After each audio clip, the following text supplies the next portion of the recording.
Moses climbed a mountain to receive the Ten Commandments and came down changed in a way no one, including Moses himself, expected. His own brother was afraid to come near him. The entire nation he had led out of slavery took one look at his face and backed away in fear, and Moses had no idea why, until someone finally told him. His face was glowing so brightly that no one could stand to look directly at him. Everyone knows the story of the Ten Commandments: stone tablets, thunder, and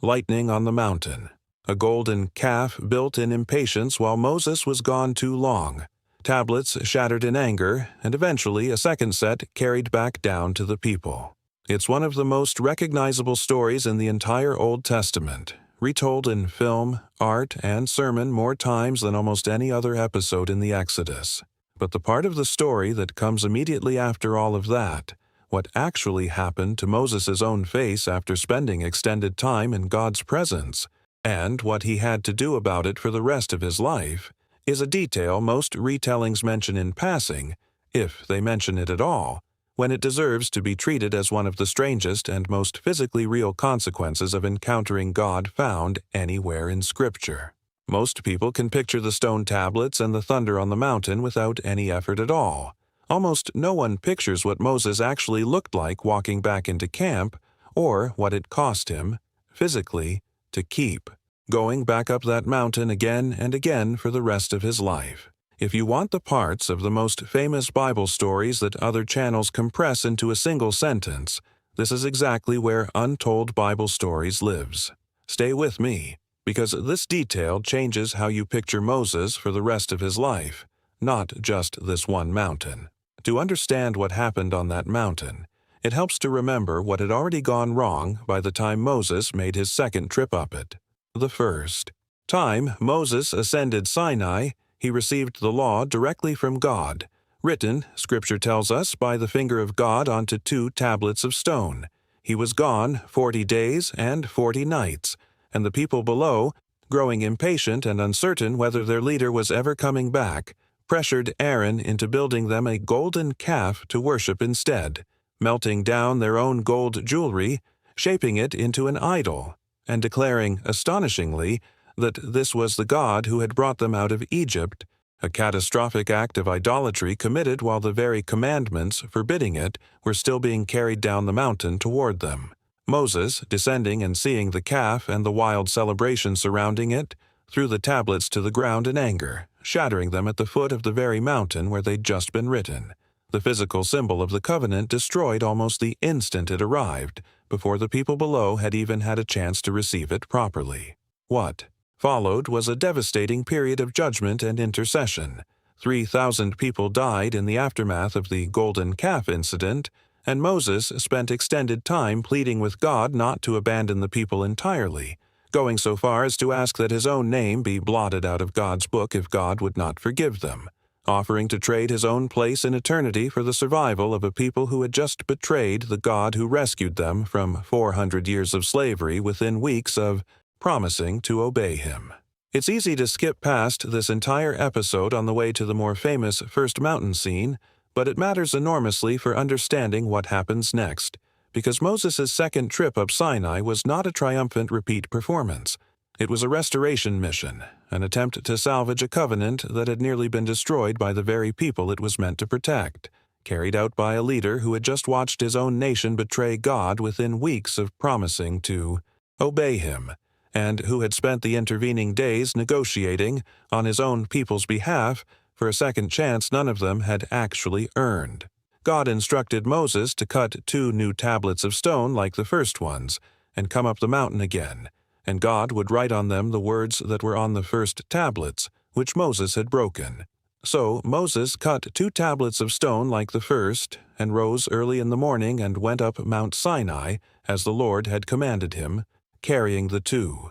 tablets of stone in his hands, alone this time, without Aaron or the elders who had accompanied him partway on the first ascent. He was on the mountain with the Lord 40 days and 40 nights, Scripture tells us, and Moses neither ate bread nor drank water. This detail alone is worth pausing on. 40 days without food or water is, under any ordinary physical circumstance, incompatible with survival, And yet Moses emerged from that mountain not weakened or dying, but changed in an entirely different, unexpected way. While he was up there, God renewed the covenant with Israel, repeating and expanding on the commandments given the first time, warning against making covenants with the peoples already living in Canaan, against intermarriage that would lead to idol worship, reaffirming the Sabbath, the festivals, the entire structure of a nation being formed around obedience to a God who had just come remarkably close to abandoning them altogether. And then, the text tells us, Moses wrote on the tablets the words of the covenant, the 10 Commandments, and he was there with the Lord 40 days and 40 nights, without eating bread or drinking water. The repetition of these details across 2 mountain visits, 40 days each, no food, no water, both times, underscores just how far outside ordinary human experience this entire encounter had become. Most people are familiar with everything up to this point. What comes next is the part almost nobody narrates with any real weight, and it's the reason Untold Bible Stories exists, to slow down for exactly this kind of detail. The parts of famous stories that get summarized in a single sentence when they deserve an entire episode of their own. Stay with me, because what happened to Moses' face changes how you understand everything that came after it. When Moses came down from Mount Sinai, with the 2 tablets of the testimony in his hand as he came down from the mountain, Moses did not know that the skin of his face shone, because he had been talking with God. Read that sentence again, because it contains the entire strangeness of what happened in a single detail. Moses himself had no idea. He hadn't seen his own reflection on the mountain. He had spent 40 days in close, direct proximity to the presence of God, and something about that proximity had physically altered his face in a way he was completely unaware of, carrying it down the mountain like a man who doesn't realize he's still covered in the light of wherever he's just been. Aaron and all the people of Israel saw Moses, and behold, the skin of his face shone, and they were afraid to come near him. Picture this scene from the perspective of the Israelites camped at the base of the mountain. Their leader, gone 40 days on his second attempt to salvage the covenant after the golden calf disaster, finally reappears, and instead of simply looking tired or weathered from his time away, his face is emitting a light bright enough, or strange enough to make an entire camp of people, including his own brother, physically recoil in fear. This wasn't a metaphorical glow, some poetic description of Moses looking spiritually radiant in the way we might describe someone as having a glow about them after good news. The text describes an actual, visible physical phenomenon severe enough to produce genuine fear in everyone who saw it, including people who had known Moses personally for decades, who had walked beside him through plagues, through the parting of the sea, through years of wilderness wandering, and who had never once had reason to flinch away from his physical presence before this moment. Try to imagine the confusion on Moses' own face, a face that, unknown to him, was already glowing as he tried to process why his own brother, his own community, the very people he had just spent 40 days negotiating a second chance for, were suddenly backing away from him, rather than rushing forward with relief that he'd returned safely. He had no mirror, no way to check his own reflection on the mountain or on the walk back down. Whatever explanation eventually reached him about what everyone was seeing, it must have come only after an uncomfortable, confusing stretch of watching people he loved retreat from him as though he had become something other than himself. Moses called to them, and Aaron and all the leaders of the congregation returned to him, and Moses talked with them. Only after they had overcome their initial fear and approached did Moses actually communicate the commandments God had given him on the mountain, meaning there was a real, physical delay built into this reunion, a gap of hesitation between Moses' arrival and Israel's willingness to come close enough to receive what he'd brought them, caused entirely by something Moses didn't even know was happening to his own face. The most important religious document in the nation's history,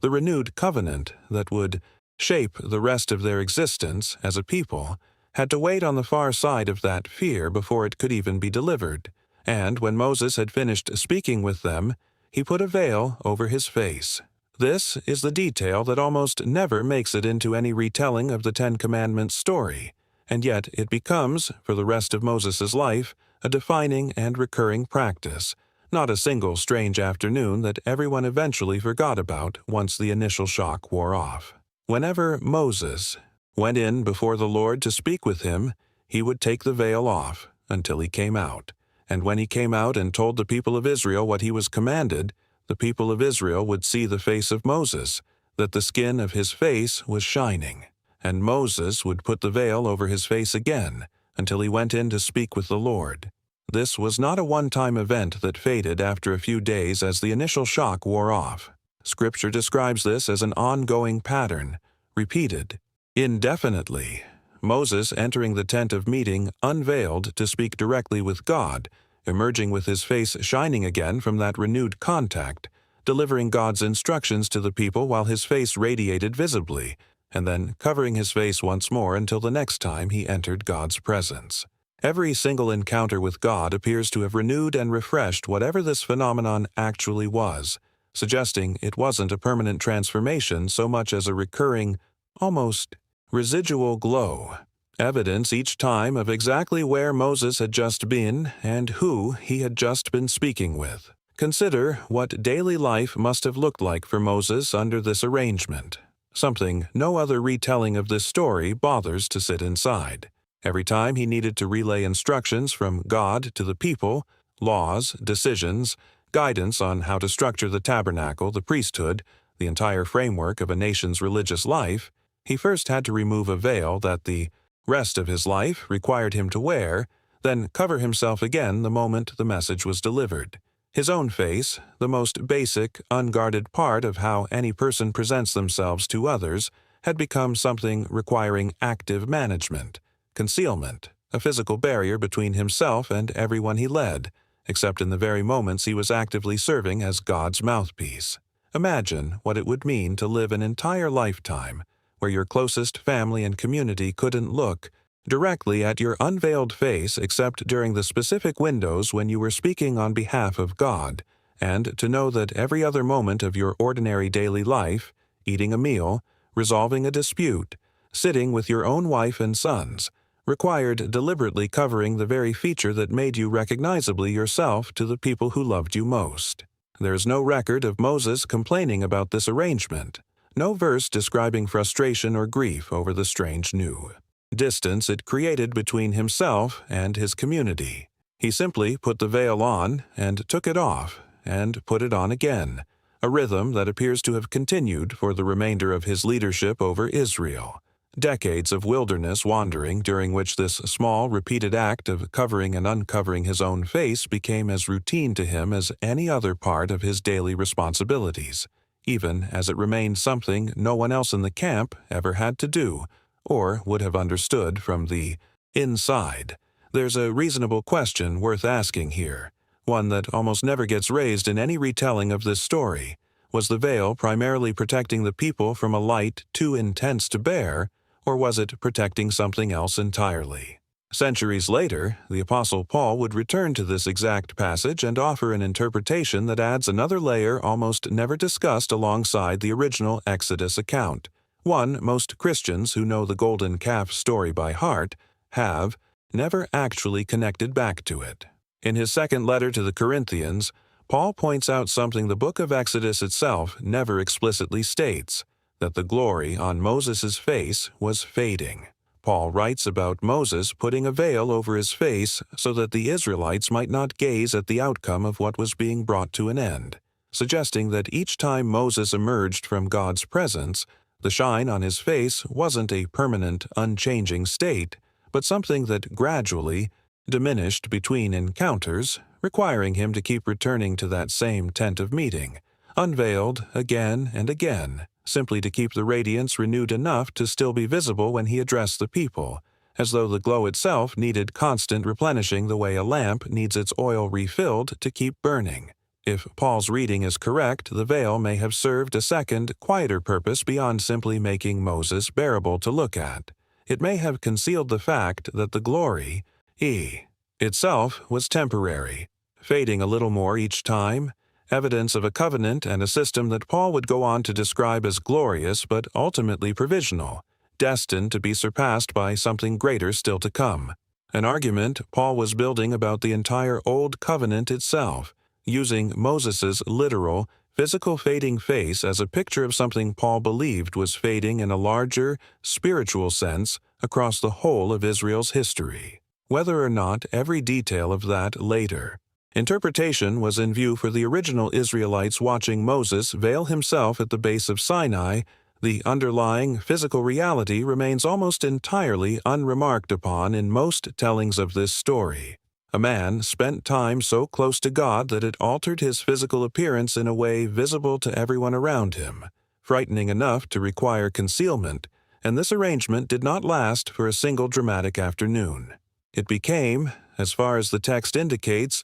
the ordinary and repeated shape of Moses' life for as long as he continued going in to speak with the Lord. Picture, too, what this must have meant for how the rest of Israel related to Moses over the following decades. He was not only their lawgiver and their leader through the wilderness, but a man whose very face carried physical evidence of an encounter none of them could share directly. Every conversation, every dispute brought to him for judgment, every ordinary interaction outside the tent of meeting happened, with Moses's most human feature deliberately obscured, a permanent visual reminder that whatever relationship he had with God operated on a different plane than anything available to the rest of the camp. It would be reasonable to imagine this created a kind of quiet, unspoken distance between Moses and everyone he led, not born of arrogance on his part, since he hadn't even known about the glow until others reacted to it, but simply an unavoidable consequence of carrying something too intense